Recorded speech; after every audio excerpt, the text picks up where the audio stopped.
recorded live. Hello and welcome to Castle of Horror, the show dedicated to horror movies and awesomeness. This week we kick off our Werewolves of Summer retrospective, a return to classic werewolf movies.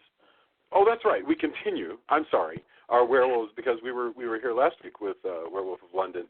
We're continuing our Werewolves of Summer retrospective, a return to classic werewolf movies with Joe Dante's 1981 The Howling, a major werewolf picture.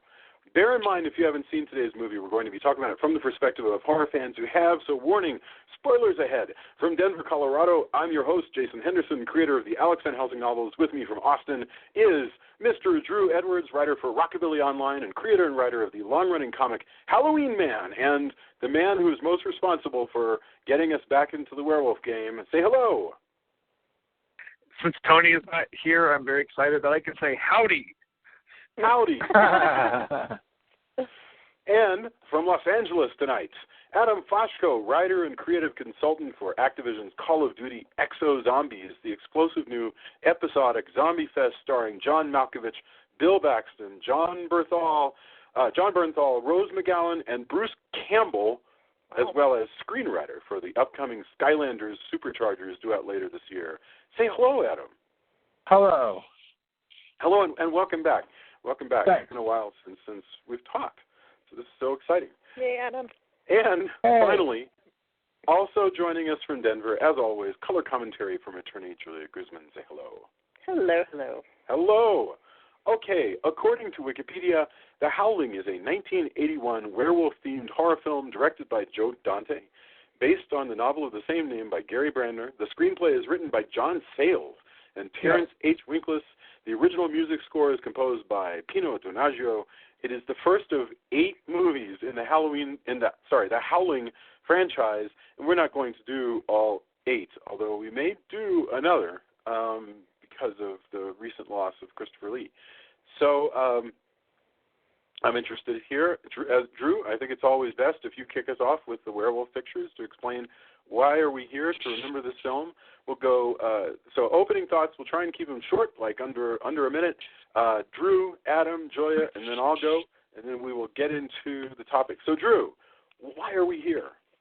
Well, I mean, the why is very easy. It's because it's The Howling. And I think out of all of the major werewolf movies, and I'm talking about when you ask somebody who's a fan of this particular type of horror film, this is the last one. You know, we just did Werewolf of London, so this is kind of the last one that's a major one.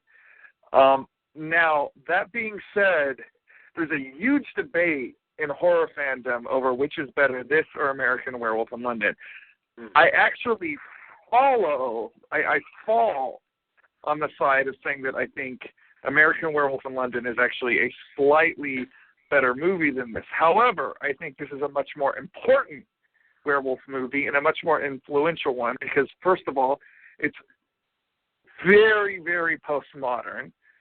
It's the one that really started, as good as American Werewolf is, as good as American Werewolf in London is, it's still essentially the classic setup of the wolf man. Guy gets bitten, guy turns into werewolf, guy is upset about being a werewolf. This isn't like that. It's a very different kind of plot, and it also gives us the most influential werewolf creature design. This is the werewolves, the upright wolves that we see in this movie. That was the default werewolf design for a good 25 years after this movie came out.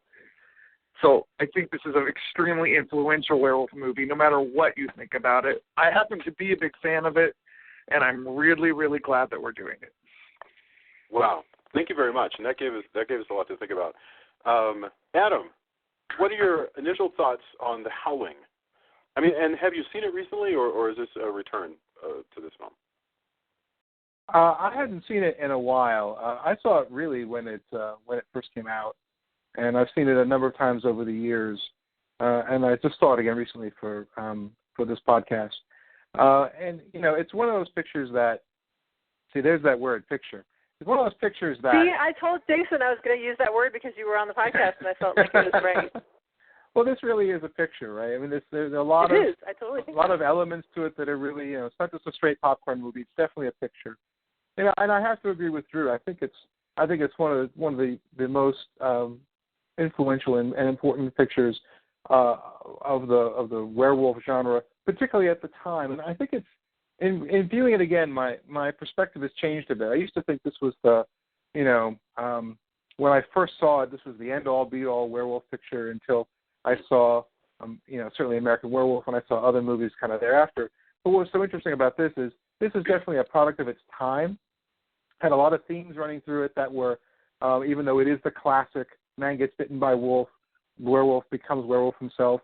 There were a lot of things that were active in the 70s, like this self-help guruism and things like that, which is a vein that runs through this, which is sort of interesting, which is largely voiced by Patrick McNee.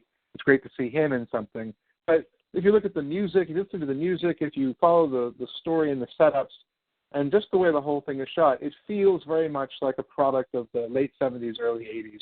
And so I think this is a picture that you have to look at in perspective, that it's definitely a product of its time. And definitely I think is part of a trajectory that, with Joe Dante directing and with the humor that runs through it. The effects, I think, were number one when I first saw it. That was the main reason why I think I was a fan of the picture.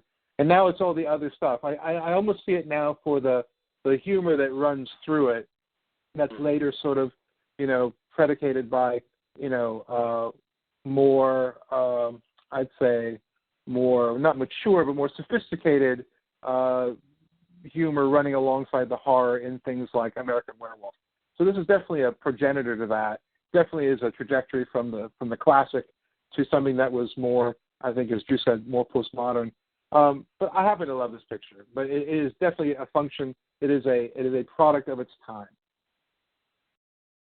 Wow, very good. Julia, and thank you. Julia, do you want to tell us your opening thoughts on The Howling? Yes. No, like I said, I had already decided that it was a picture. It was worthy of that word because it's a good movie. Okay. And it says just to recap this, for some reason, and I'm very comfortable with the phrase picture. No, I know. I've always loved that Adam always has, whenever he's been on, he always raises the level of the film by calling it a picture. I mean, to me, that's like, there's only certain films that are worthy of that title. Somehow that rings classic. Yes, and then because otherwise the movie. So sometimes he will actually say, this is a movie, not a picture, which I love. So anyway, it just makes me happy when Adam's on. And so this one is a picture, and it says in IMDb, actually, the picture won the 1981 Saturn Award for Best Horror Film. So there you go. It is a picture.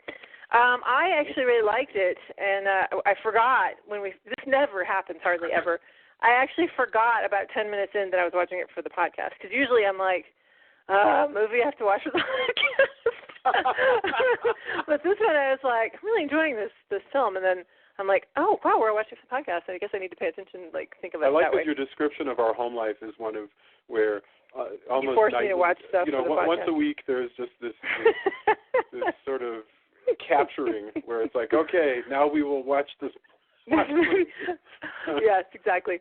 And so I enjoyed it. I like Dee Wallace. I actually got to meet Dee Wallace when she was on my street filming an astronaut movie a bunch of years ago. And because I lived where the astronauts. I grew up in right like five minutes from NASA in Houston. And anyway, so that was fun. And then she is really cool. And then I liked the story a lot. What I don't like is the 15-minute transition from person to werewolf, where the victim just stands there watching the person's face bubble up and become werewolf. I knew you were going to call that out. It doesn't make any sense, but in fairness, at the time they were trying to show off what they could do, because there never really had been where they had prior to this it was all the old lap dissolve routine. Yeah. So this and American Werewolf in London really showcased their transformations, and this does have a really awesome werewolf transformation. Mm-hmm. Yeah. Anyway, so that's all I have to say so far right now. Very cool. Well, what I'll call out is that what I've found really neat, that was very, just as Drew mentioned, what's different here is the movie takes werewolves in a very sort of procedural way. I mean, almost as though it's a Kolchak story, where we start out following this reporter as she investigates. She becomes aware of monsters, werewolves. That's not quite the case because she's sort of catatonic after the event. But, there's a procedural aspect to it. It doesn't play, in the sense that American Werewolf in London is very much John Landis's very clever, tongue-in-cheek homage to early werewolf movies. This is a whole nother thing. I mean, this is a different thing where it's our world and there are werewolves in it. And as Adam points out, those wolves take on, themes that are very relevant to the late 70s and early 80s. So I liked the fact that it's going places that I'm not really expecting it to go, especially later on in the film when the husband and wife team who are investigating end up picking up and heading to a hippie colony in California, which is run by Patrick McNee, as of all things a spiritual guide, which I thought he's a psychiatrist. Ah, well, that's true. That's true.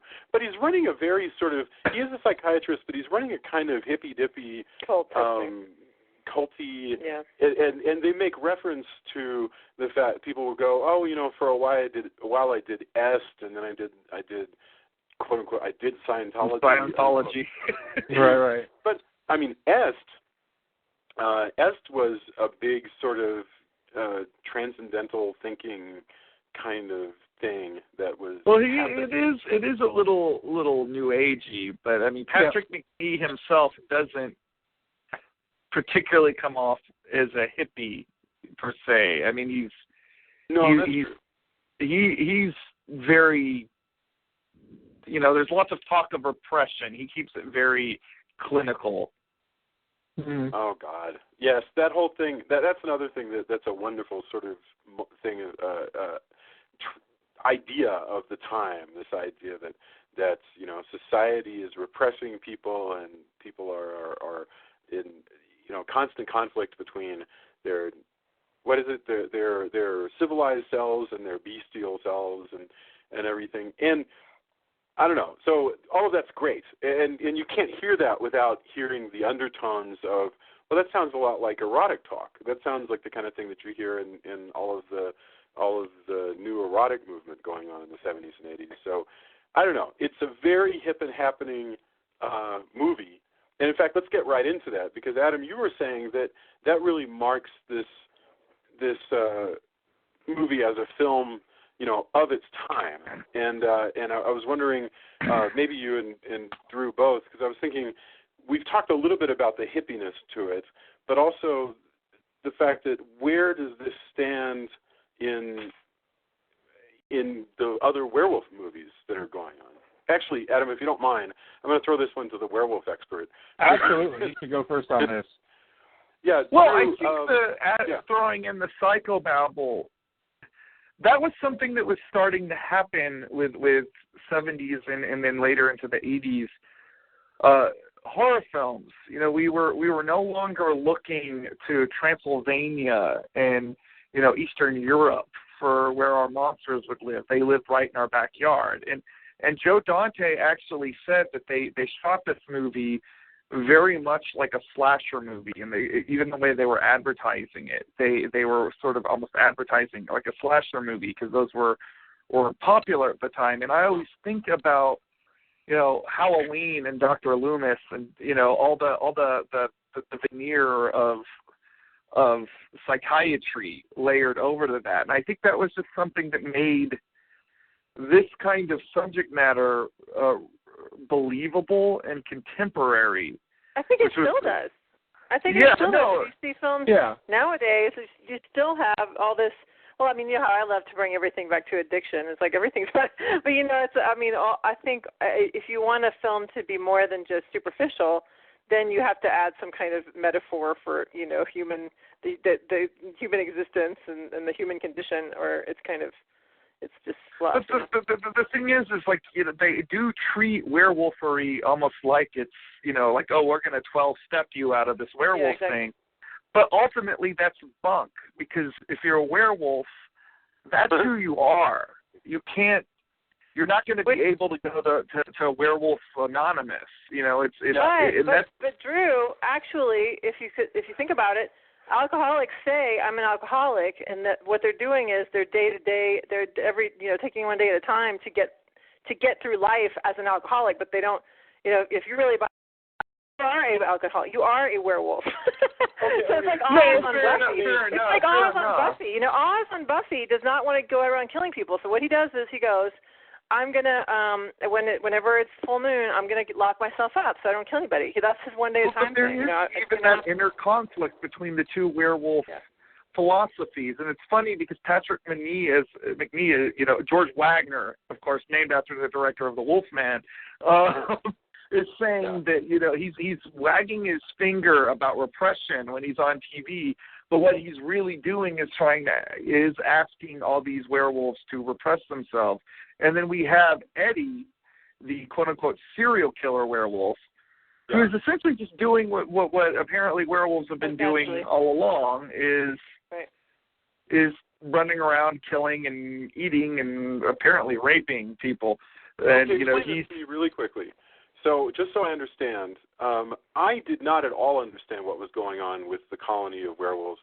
So you're saying that the whole point of the colony, and in this movie, we first find out about werewolves because Robert Picardo of China Beach and Voyager Star Trek Voyager is a werewolf, and he's kind of going crazy and attacking people, and he attacks the main character, Dee Wallace, in the city. Well, he's got an obsession. He's got like an obsession with her. Right. He's obsessed with her because she's a famous TV anchor person. Go ahead. Well, what's great about that whole sequence is we later figure out he asked her to meet her in this darkened like peep show theater. Yeah. And he's talking to her very perversely from behind her, and then he asks her to turn around and look. And she has post-traumatic stress about what she sees, and she can't keep remembering what she sees. If you connect the dots, it's because she was looking at him turning into a werewolf. Right. But and that's much. You have to remember that it'd be more horrifying to the viewers of this movie who haven't seen these effects happen before, to think this is the big reveal. This is what she saw that drove her crazy. But my question is, when she and her husband are investigating and they head out to the colony that is run by Patrick McNee, the on-TV psychiatrist who writes books about repression, are you telling me that the deal with all the werewolves at that colony is that they're hanging out there so they can get their werewolf-ism under control? He's trying to domesticate them. He's like, hey, we'll hang out here. Right. We'll eat cattle. Right. We have a bunch of woods you can run around in. And you don't have to eat people. And it's working for some of them. They're like, people are our cattle. Yeah, it's working for some of them initially, or kind of. But there's some people there who are werewolves there that are less than satisfied with this living. Well, right, and then you've got like her husband who then gets bit, and he turns into a werewolf. I haven't seen a whole bunch of werewolf movies, but I've seen a few, and I've seen shows that have that, and I had never seen somebody just kind of, now I'm a werewolf, cool. Like I'm going to go have sex with this other hot werewolf chick. I mean, he just does not even have any grief about it whatsoever. Like, well, he has a little bit. He says you don't after he smacks her, he's like, you don't know what it's like. So he has a little bit of grief, but that's true. He's not. He does seem more or less down with his werewolf self. Yeah. But that's the thing. That's the interesting thing about it is some of these people, unlike the Wolfman, unlike Larry Talbot, unlike Dr. Glendon in last week's movie, some of these people do not view being a werewolf as a curse. They in fact think of themselves as above humanity. Mm-hmm. Yeah. Well, especially go ahead. Go ahead. Yeah. You go ahead. Go on. No. I've been talking enough. Go ahead, Adam, please. Well, I think what's interesting about it is, it's part of this almost the reinvention, I think, of the genre. And that may be too much, but just the thing for years with House of Frankenstein or Wolfman, any of the pictures that we saw that was with the Wolfman or Curse the Werewolf or any of these things, it was looked upon as an affliction and a curse. And and they even not, when they cut in pieces of of the Wolfman with Lon Chaney Jr. in it and things like that, all the little different pieces, but particularly that one kind of it harkens back to that. This is a reinvention of it, which basically just says no. These are people who are reveling in this, who are it's and I think it's a fascinating way to treat it. It makes it a whole lot more relevant. And what's interesting is that at this time, you got to think the last time we saw, werewolfery and psychology intersecting was what? I Was a Teenage Werewolf. Yeah. With Michael Landon, and I can't say that that's one of my favorite movies because it really isn't.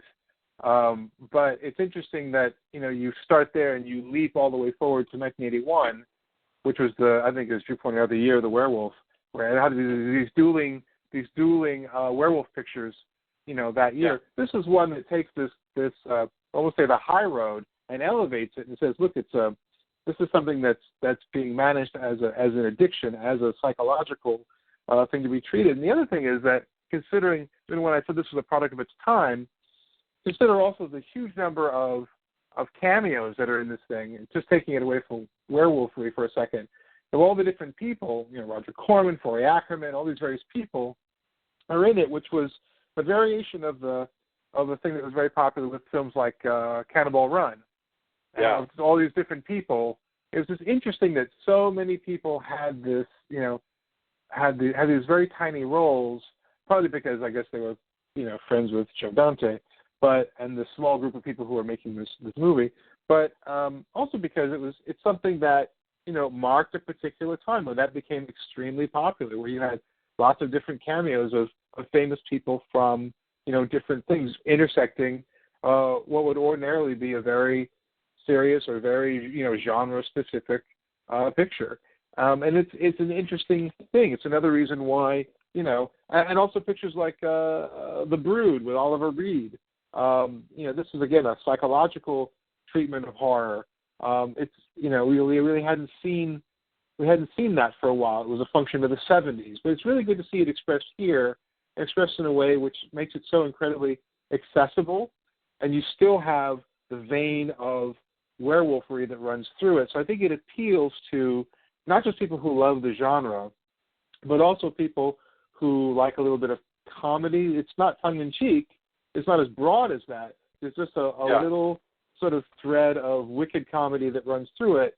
But then also the comedy's funny. I mean, the comedy is almost in the just sort of the comedy of the situation. The notion that in our wacky world, werewolves have a meditation retreat in California, where they go to.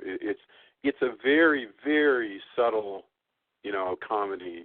Wolf Brand chili is in the background, stuff like that. Yeah, that's all very, and that's that has a lot of appeal, and I think that's part of the effort, along with having the psychobabble sort of aspect or the psychological aspect running through it, what actually makes it have a broader appeal. So it wouldn't just be pigeonholed as just a werewolf picture, but it seemed to make it much more accessible. But there's also inside jokes for fans, because there's like cameos from directors and as Drew mentioned, there are characters named after stuff from various werewolf lore. Well, the other go ahead. The other thing that struck me is interesting. He's talking about this being of its time, and I'm backtracking a little bit, but I wanted to say this. But, we just did the Poltergeist movies, and the first Poltergeist came out. I don't know, the exact time it came out in relation to this, but it's reasonably close. And I want to say about 4 years later, but still, go ahead. They both deal in this sort of transition. This movie more directly, but they both sort of deal in the transition of hippies into being yuppies. Yeah. And we have we have Dee Wallace and her husband, and he owns health clubs, and he's a vegetarian, and he keeps saying, I try to stay away from meat, which is kind of a nutty crunchy idea, and yet there's yeah. And by the way, I was wrong. You're right. Poltergeist comes out like just a little over a year after this movie. Yeah. And yet Poltergeist feels so much more 80s than this. This has a much more 70s kind of feel. Yeah, but I mean, it does have that transitionary thing going about where this generation of people were at. And, of course, the first thing he does when he gets bit by a werewolf is he starts chowing down on meat because, I mean, ultimately a human being a vegetarian, while it may be an ethical choice in some people's minds, it's actually an unnatural state. That he's progressing to a truer man.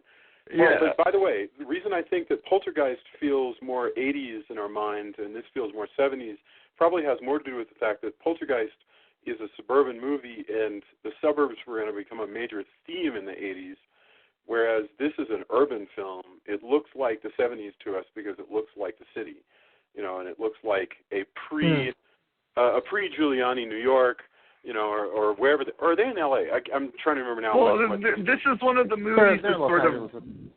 This is one of the movies that sort of birthed 80s horror because it really was a showcase for makeup effects. Yeah. And when I think of 80s horror, that is one of the things that I first think of is these incredibly grotesque and inventive makeup effects, which this has in spades. Oh yeah, no, there's some amazing, and it's all practical. That's what's delightful. There's the point where Robert Picardo retrieves a bullet from his own skull. I want to give you a piece of my mind. Oh my God! He actually made up that line. He just improv it. That's really great, and it's a really great effect. It looks fantastic. But before we get to that, I want to get back to his transition, his transformation sequence. But before I do that, I want to mention that not only does The Howling, an American Werewolf in London, and Wolfen, which I know you don't count as a werewolf movie, because it's not. Fair enough, it's not. But Cat People comes out just like within half a year. On Teen Wolf. After this. Teen Wolf is a werewolf movie. Wolfen isn't. Teen Wolf is a werewolf movie, but I could have sworn that Teen Wolf came out more like 84, like a number of years later. You'll have to check. No, I don't think the Teen Wolf was not part of the Year of the Werewolf, but. No. I'm not even saying Cat People is part of the Year of the Werewolf. It came out in April of 1982. But Cat People. Yeah, you're right. Teen Wolf is 85. Cat People is another one where it was all about repression versus the expression of the animal within, and which is better, to be a civilized person or to give in to the animal, but what about the fact that hurts people and stuff, and it also has Nastasia Kinski and Malcolm McDowell, and that's I think it fits into this whole theme going on here. Although I don't remember, that one actually kept some of the stuff from the original Cat People, in that I don't believe you ever saw Nastasia Kinski turning into a big cat, but I'd have to go back and watch it again. Yeah, I don't think in that way. I think, I don't think there's a transformation for her. I think sometimes she's one, sometimes she's another. But boy, it's fantastic. I recommend Cat People a lot. Anyway, but okay, to get back to the transformation, because the one thing that people really talk about in this, and as Julia mentioned, when Robert Picardo turns into a werewolf the second time, he starts to turn. The person that's looking at him starts screaming, and they wanted to just take their time to show this whole on camera, no cutaways transition. But they were out of money to do anything else, so they couldn't cut away, according to the IMDb, because they didn't have any sets, any more money at that point. So they had to do the close up, and they couldn't cut away from it because there was no more money to film anything. And one of the really cool things that we had never seen before this was this notion of the snout of the wolf extending, where it's the nose just sort of pushes out and keeps going until it's an extended wolf. Well, the werewolf design in this is based off of a very famous woodcut of a werewolf that you see pretty much in every book on werewolves. And I've actually debated getting a tattoo of it a few times. Really? Cool. But yeah, it's a werewolf with a person in his mouth, and he's got spears sticking through him. But it's an upright wolf, and it's not a wolf man, which is prior to that, what you would when you think of a werewolf, you would think of a wolf man, a guy with Lon Chaney, yeah. Lon Chaney, and this went.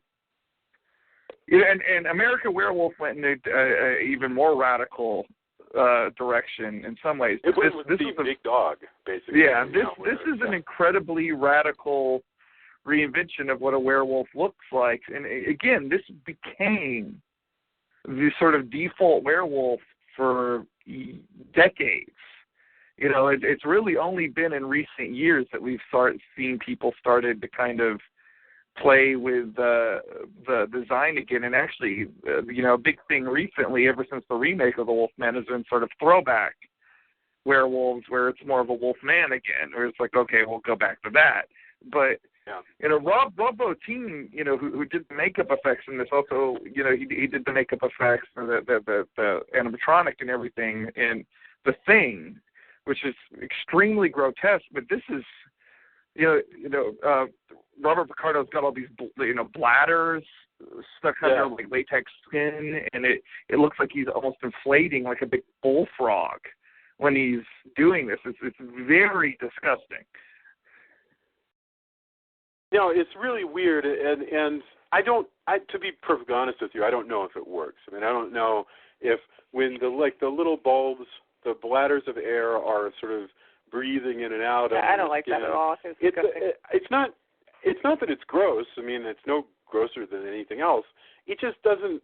I don't know. To me, I think it's disgusting in not in a gross way like the other things are. I think it's disgusting like in a pus way. You know what I mean? Like it's not gross like in a gore way. I don't know. Which I could go with. I don't know. I think we would benefit maybe just a cutaway from this, like showing a little bit of it. Like if you think about the guys exploding in Outland, which happens more or less at the same time in Hollywood, as this movie. And in that one, you have people who explode because, in the logic of the film, people walk into a vacuum and it super expands them until they lose structural integrity. And the way that would be handled is, Ratzenberger is going to blow up, and so he stretches and stretches and stretches, and the camera cuts away at the explosion, but you're not lingering a long time. I'm not saying because I'm too, my senses are just too keen to be able to handle that, but rather it kind of gets old and gives you too much time to comment on whether or not you think it's working. Whereas with a quick cutaway, you could go, oh, that was interesting, and I wish I'd had more of a chance to check that. I gotta disagree. I mean, okay. I don't think that the transformation here has aged as well as the one in American Werewolf, because that one still is just astonishing. I mean, Rick Baker is a genius, but this is really cool, and I like the fact that I get a chance to, because I'm a fan of this kind of special effects. I like the chance to really just look at it, and I honestly think, in story, of course we're all like, well, why didn't she run away? Because, he wasn't exactly going after her while he was changing. Maybe the idea is, like, if you're captivated as a movie audience watching this guy do this, maybe this woman was in such shock while she was seeing it. Because, I mean, let's face it, somebody starts turning into a werewolf, you may be a little bit like, oh my God. It works. Yeah, I mean, I'm not going to nitpick about the notion that she doesn't run away. My problem is not that. My problem is just that I feel like it takes up too much screen time. I'm not as entranced by it. On the other hand, I understand where you're coming from, because let's say there was. What would you say? Does the transformation in American Werewolf work better for you? I do. I also like the music that goes with it. I don't think that's. I mean, I think that the fact that she doesn't go away is irritating. I think they could have explained it away like they do with Dracula or other vampires, where there's like this hypnotic thing that's going on where you can't. But well, I'm saying you don't even need that. I'm saying, judging by the way Dee Wallace's character reacts earlier in the movie, the logic could be there that this is such a shocking thing that it just kind of takes you out of reality. Well, I love then that the deputy guy who shows up later, as soon as the guy starts turning, he just shoots him.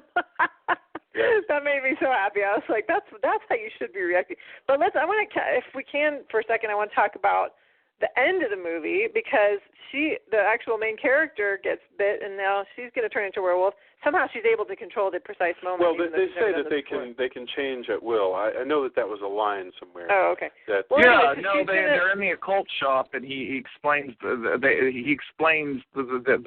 the shop owner explains the rules of werewolves conveniently. The occult shop where Forrest J. Ackerman is hanging out. Yes. In the back. Yeah. Did you see that he's holding the famous monster? And Dick Miller is the owner.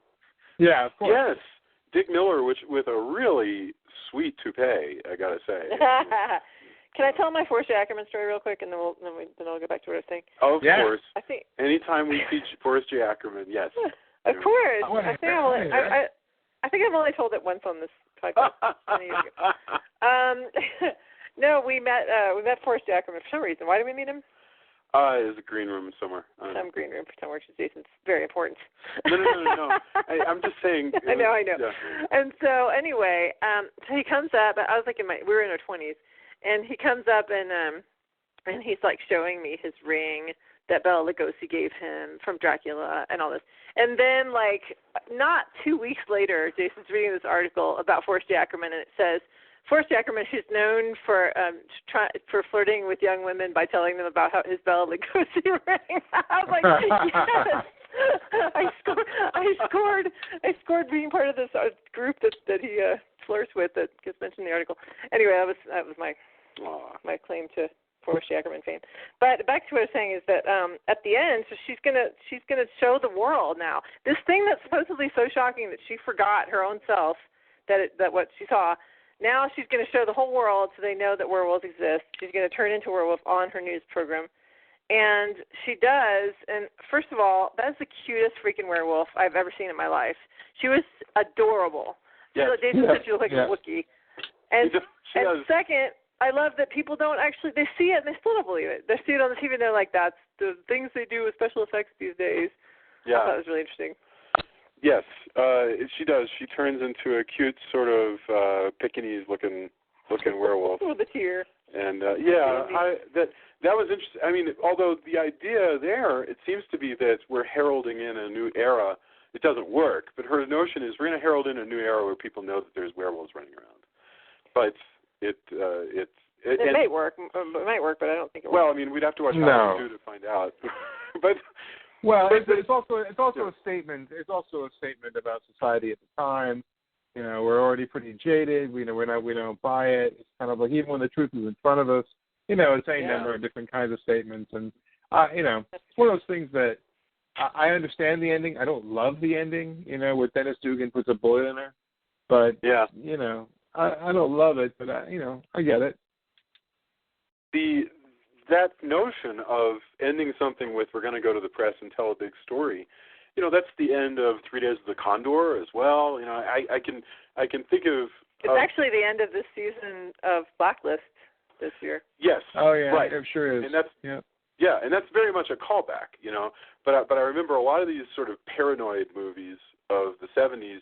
The notion was if the hero can just get this box of papers to those guys at the Washington Post or the New York Times or onto the news, then that'll fix everything, which is kind of remarkable because it's this notion that America can be saved by Woodward and Bernstein. But and in this movie they try and then they realize that it's not going to work. Well, you can't save the world from Ronald Reagan or werewolves. The 80s had to happen. The 80s have to happen. Very good. Yes, I actually love it. And that's about as political as I'm going to get on this episode. Oh, could you please write a Ronald Reagan werewolf hunter story? That would be so great.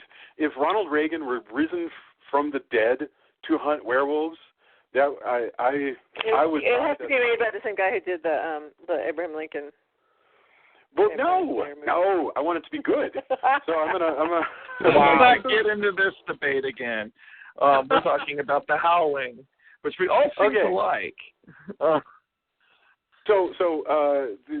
Let's see. The other thing I did want to mention is that the other person that runs away with this film, because Patrick McNee is a fairly small part. He's great, but it's not a giant part or anything. But it is cool to see him. But the person who runs away with it is the hot werewolf. I don't even know this actress's name, but there's. Just call her Angelina Jolie. There's What is she called? Just call her Angelina Jolie, I said. Yeah, her name's Elizabeth Brooks. Okay. And Elizabeth Brooks as Marcia Quist. Yeah. The delightful she looks like new wave Morticia Addams. Yeah, Sheena Easton meets Angelina Jolie. Yeah, she has she wears leather, but not like BDSM leather, but like yeah, a little bit BDSM. Yeah, but it's leather. like Aluard for the band Heart leather. It has a very sort of mad erotic Renaissance festival kind of. I don't know. Thing She has going like on. big old shark's teeth or some kind of bear claws or something hanging from her neck. I think it's pretty. So, She's Canadian. What? It's a neat character, and she's there to sort of drive Dee Wallace's husband to the dark side, as it were, and she survives to the end. Mm-hmm. She's the one who manages to. Oh God, that last line! I wish I could unsee the last line because I was. So come on, that's when funny. they're like, "How do you want your hamburger?" and she looks at the camera, and I'm just like, "Rare," and she's like, "Rare." I'm like, "Ah, gag." Come on, it's funny. It's funny. Your complaint was that it was too predictable, too on the nose. Yes. Well, I don't know what to tell you about that. The problem is you watch enough movies and you begin to be less capable of seeing a movie the way that somebody sees it. No, I think you could never have seen a werewolf movie and know that she was going to say rare. There's no way. Maybe. Anyway. But she is a really great addition. I think cool. She adds something to the film. She's also this wonderful counterpart to Dee Wallace. Dee Wallace, who is the career girl.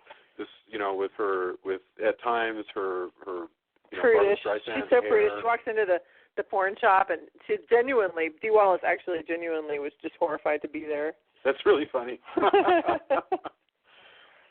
I actually thought that that Dee Wallace was married to Oliver Stone. I figured that was where the name came from, but it didn't. It came from Christopher Stone, the actor who portrays her husband in this movie. So what do you know? That was a surprise to me. What do you mean the name? Her name is Dee Wallace. But for the longest time, we called her Dee Wallace Stone. Oh, I didn't remember that. I just remember that. That's okay. And then she doesn't go by that name anymore. Right. But, whereas Elizabeth Brooks, the dark actress, and that's so fascinating that Dee Wallace is so pale and blonde, Brooks is so dark and exotic. She's actually Canadian. She's from Toronto. She died at the age of 46, so quite young, of brain cancer in California. So, but this was a big role for her, and she's wonderful. She really brings a lot to it. I like he's got a small part, but I like John Carradine. John, I cannot say his name right. Oh, yeah. John Carradine is in this, who gives, of course, a direct lineage back to Universal, and to me, he has the most important line in the movie where he says, "It's no good, Doc. You can't tame what's meant to be wild." Yeah, you're right. He does have that line.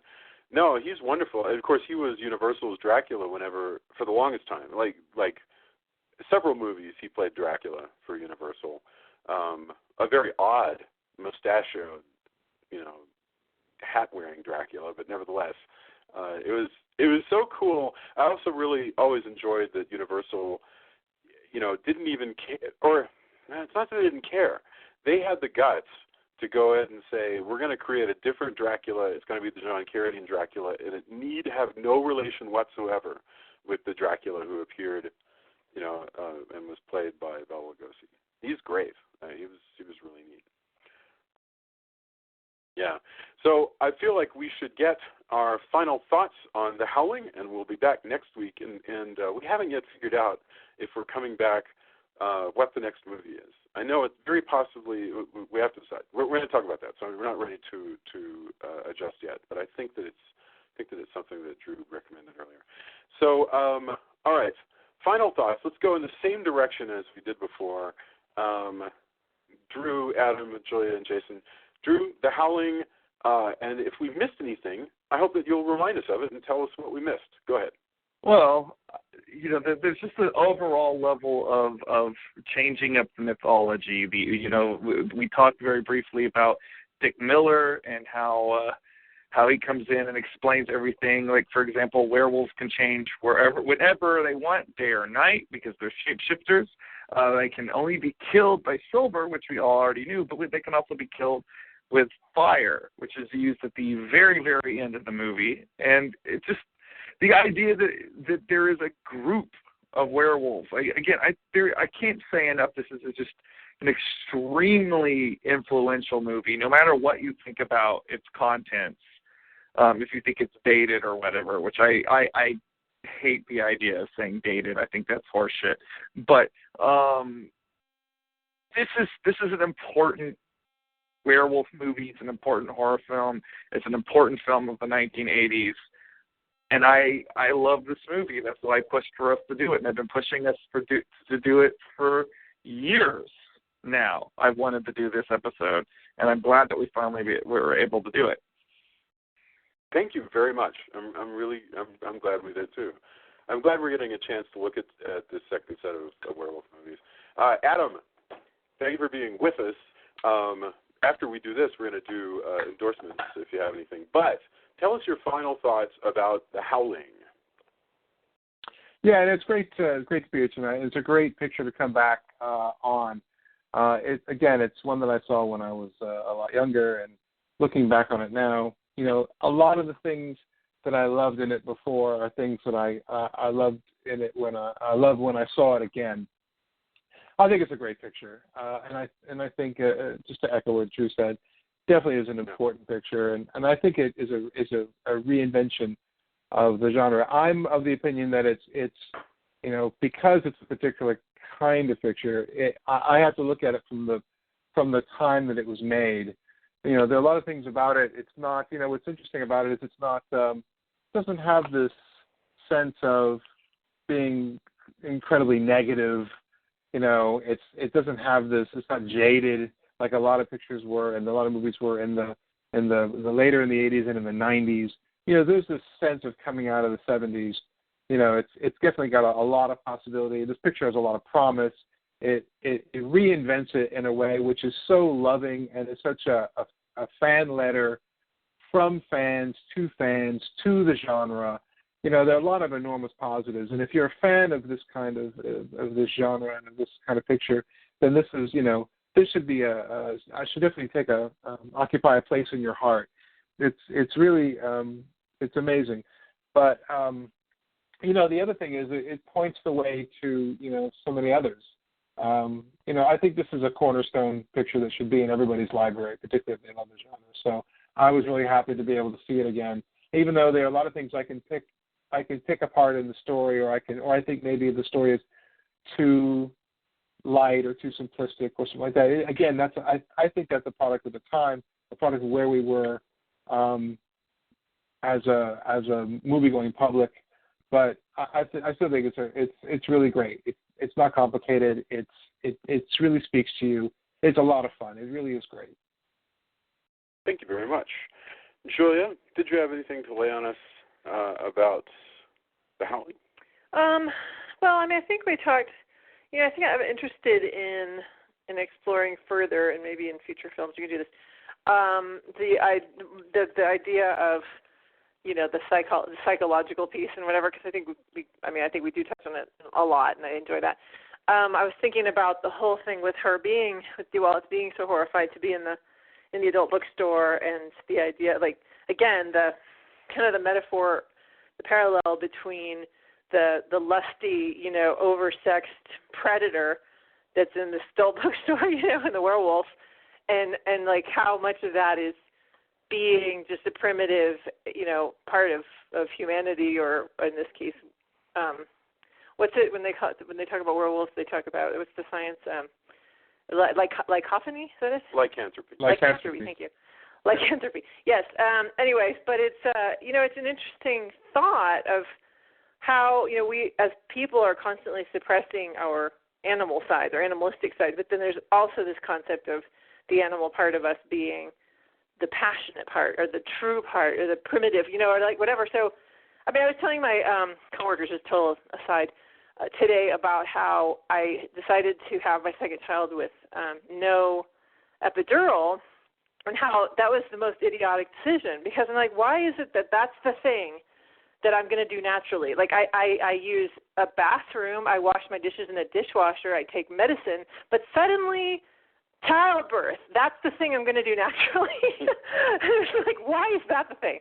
So that's things like we as humans, we're constantly civilizing ourselves, but then we have these things that we're like, we're supposed to be natural, we're supposed to be, part like camping or whatever.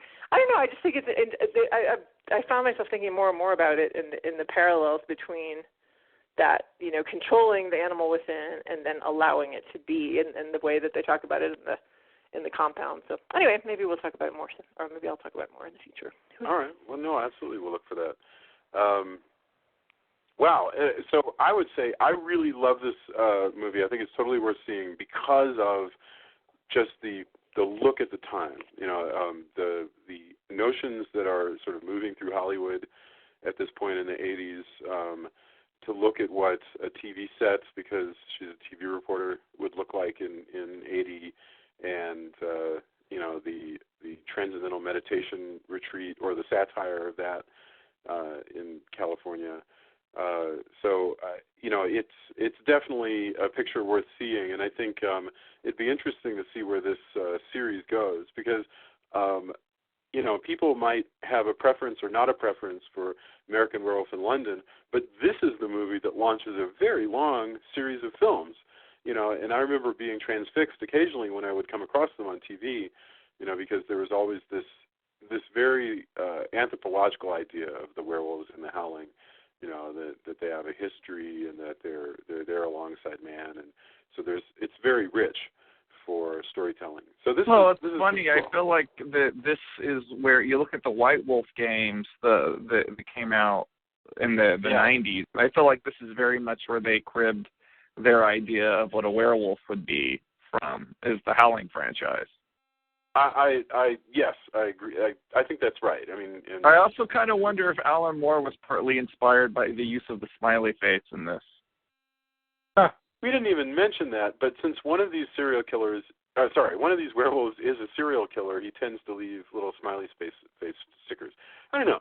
That's a tough one, because it's such a great and inspired little thing, this notion of the smiley face, that I don't know. But it's also post 1970s, really, where the smiley face had this giant rise. Everywhere you looked in the 70s, there was a smiley face, and it's just so funny that in 1981, which can be attributed to Forrest Gump.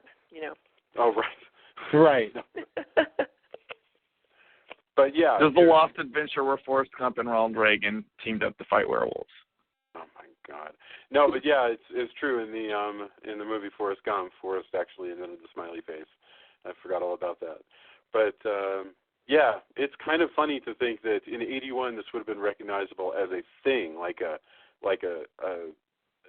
cliche that you're tired of seeing. Whereas I think now it's wrapped full around into something beyond that. It's just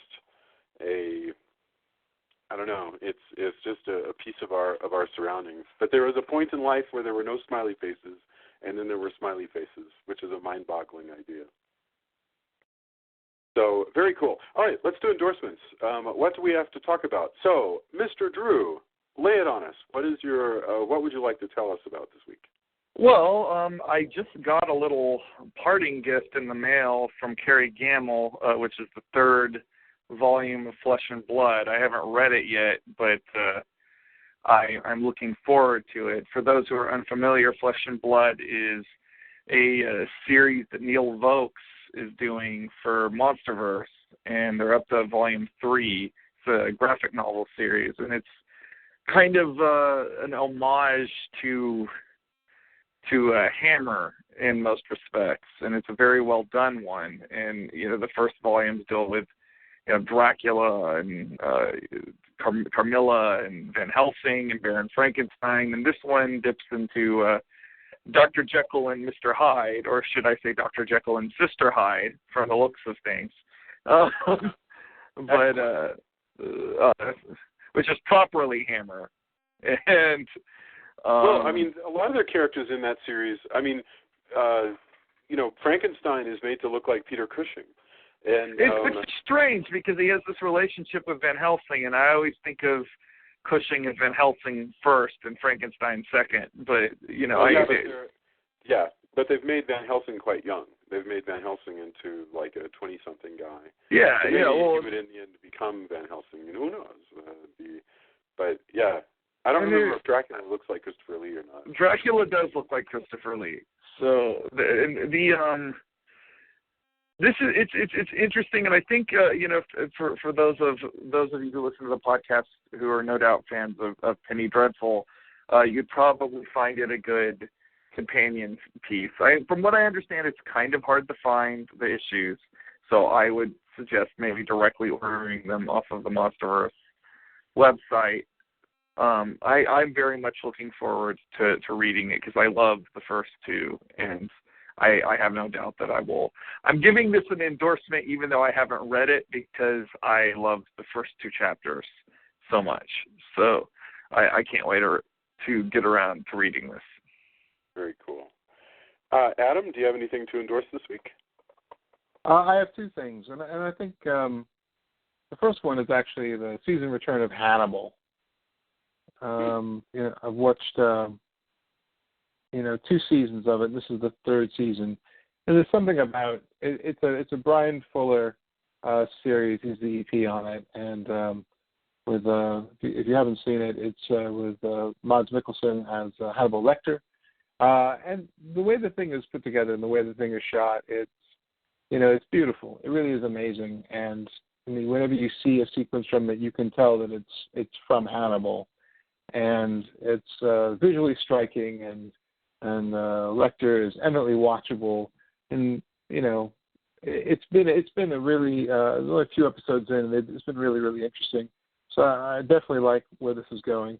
The other, I think, takes a page from Drew. I think I remember hearing Once Upon a Time, but I found myself on a plane going somewhere, and they had Penny Dreadful, the pilot episode of Penny Dreadful, and I watched it, and I watched a couple other ones on the flight, and I really kind of fell in love with this sort of gaslight horror thing that I thought was really smartly done, and I've tuned in for another season of it that's going on now, and I think it's really interesting. I like it a lot. I haven't seen any of season 2 yet, but because of what the subject matter we are doing right now, you probably have no doubt why I'm very excited to get into season 2. Oh, sure. Wow. All right. Fantastic. Julia, did you have anything to endorse for us this week? Not yet. Hopefully, I'm looking forward to the new season of True Detective, but I don't know if it's going to be good. It sure looks like it will be. I'm very much totally looking forward to True Detective. And I also finally am going to start watching American Horror Story because everybody's been telling me I need to watch it. And prepared to be simultaneously delighted and pissed off. Yeah, right. It depends what season you're going to start with. Are you going to start at the beginning? It depends on which part and which season, too, because to me, all of them, as much as I enjoy it, all of them have things about them that are infuriating, although some of them more, like Coven is crap. I don't care what it is. Like, I won't defend Coven. Infuriating like you find it offensive, or infuriating like... Infuriating is that I think it's bad at times. Like American Horror Story... The thing that is awesome about it and the thing that is also sometimes bad about it is that they are not afraid of just throwing everything in the kitchen sink.